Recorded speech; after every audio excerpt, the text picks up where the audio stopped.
Good morning students.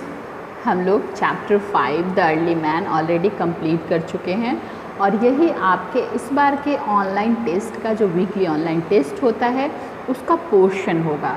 ठीक है, तो हम लोग थोड़ा सा क्वेश्चन आंसर फिर से डिस्कस करते हैं। पहला क्वेश्चन है the biggest discovery of early man. Biggest discovery जो था अर्ली मैन का क्या था? फायर था। ठीक है, इसके बाद है the life of early man change when he started growing, क्या होगा? ग्रेन्स। इसके बाद है the early settlement were made close to rivers. ये हम लोग पहले भी डिस्कस कर चुके हैं, इस पर वीडियो में भी मैंने भेज दिया, लेकिन एक बार फिर से इसको हम लोग लेके चलते हैं।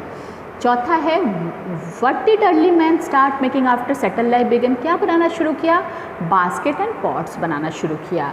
Early man did not have any idea about, किस चीज़ के बारे में उन्हें आइडिया नहीं था? टाइम के बारे में आइडिया नहीं था। The ancient man at his food raw before the discovery of, किस चीज़ के डिस्कवरी से पहले वो लोग कच्चा खाते थे? Obviously fire. थर्ड है early man used dash for hunting fishing and digging. क्या यूज़ करते थे? स्टोन यूज करते थे, क्योंकि उस समय स्टोन ही था, बाकी कुछ नहीं था। स्टोन यूज करते थे, स्टोन लिखेंगे इसमें। चौथा है the farming and dash life. कैसी life? Settled life. Change the life of early man and type of occupation. तो यहाँ पे लिखेंगे सेटल्ड लाइफ, ऑलरेडी लिखा हुआ है, सेटल्ड लिखेंगे। नेक्स्ट है the Hunter and food gatherer become a food. क्या बन गया वो? जब हंटर थे उसके बाद वो फूड प्रोड्यूसर बन गए, तो यहाँ पे प्रोड्यूसर लिखा हुआ है, उसको हम लोग लिखेंगे। ठीक है, नेक्स्ट है match the following. Match the following में है discovery of fire. Discovery of fire से लोग क्या करने लगे? Cooked food. किससे मैच करेंगे? कुक्ड फूड से खाना बनने लगा। नेक्स्ट है केव्स। केव्स में कौन रहता था? तो यहाँ पे ए अर्ली मैन है, अर्ली मैन को लिखेंगे। इसके बाद है सेटल्ड लाइफ। सेटल्ड लाइफ से क्या हुआ? लोग फूड प्रोड्यूसर बन गए, तब लोगों ने सेटल लाइफ बितानी शुरू की। नेक्स्ट है अर्ली सेटलमेंट्स। अर्ली सेटलमेंट्स कहाँ थे? तो अर्ली सेटलमेंट्स रिवर्स के किनारे थे, तो यहाँ पे हम लिखेंगे रिवर्स। नेक्स्ट है most useful tool. Most useful tool क्या था? मोस्ट यूजफुल टूल जो है वो स्फीयर था। मैंने आप ऑनलाइन क्लास में आप लोगों से क्वेश्चन भी पूछा था इस पर। बहुत सारे बच्चे इसके बारे में स्टोन बोल रहे थे, बट स्टोन तो टूल था, स्टोन के टूल्स ही वो यूज करते थे, बट स्टोन टूल्स में सबसे ज़्यादा उनके लिए इम्पॉर्टेंट क्या था? स्पीयर था, जिसको वो दूर से भी फेंक के मारते थे एनिमल्स को मारने के लिए। पास जाके एनिमल के अटैक का भी खतरा होता था, तो दूर से भी वो फेंक के मार सकते थे। हिंदी में से भाला कहते हैं स्पीयर को। नेक्स्ट है आंसर द फॉलोइंग क्वेश्चन। इसको भी डिस्कस करते हैं।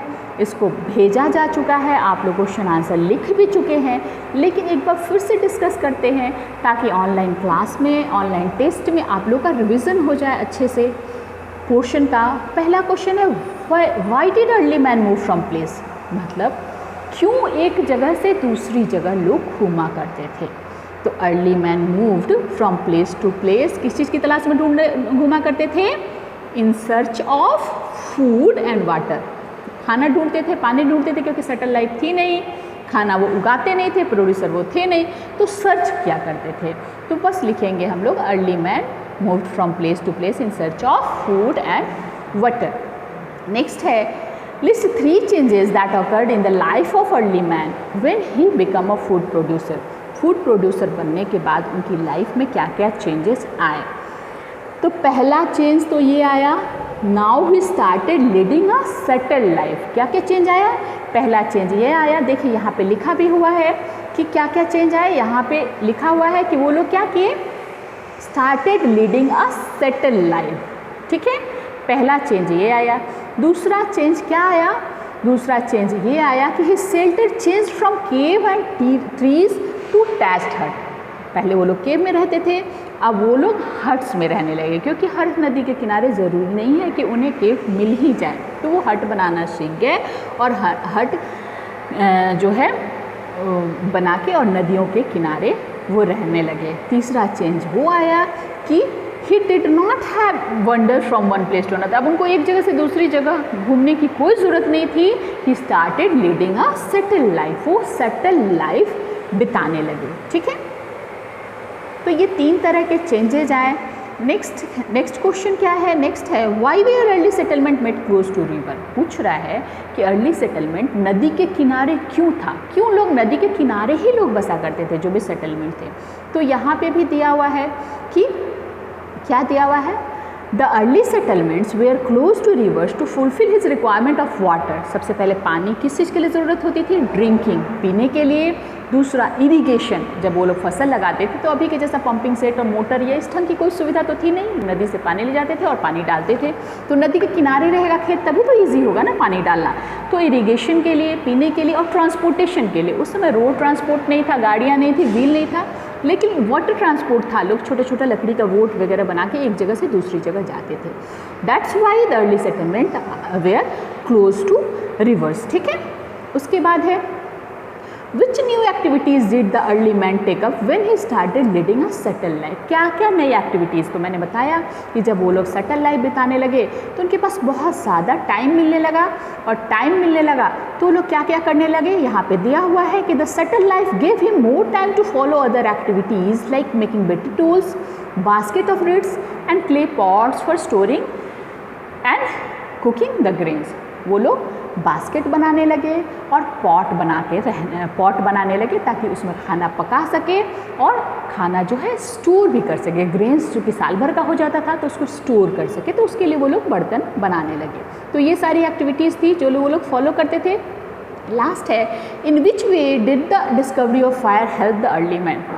डिस्कवरी ऑफ फायर से आदमी को क्या क्या फ़ायदा हुआ? तो डिस्कवरी ऑफ फायर से बहुत सारे फ़ायदे हुए। शुरू में ही हम लोगों ने कुछ पढ़ा था कि फायर से उन्हें क्या क्या हुआ। Fire was the biggest discovery of ancient man. पहला क्या हुआ? The fire give him the warm. पहला उन्हें गर्मी मिलती थी। दूसरा था saved him from cold and wild animal. ठंडा से भी बचाता था और जानवरों से भी बचाता था।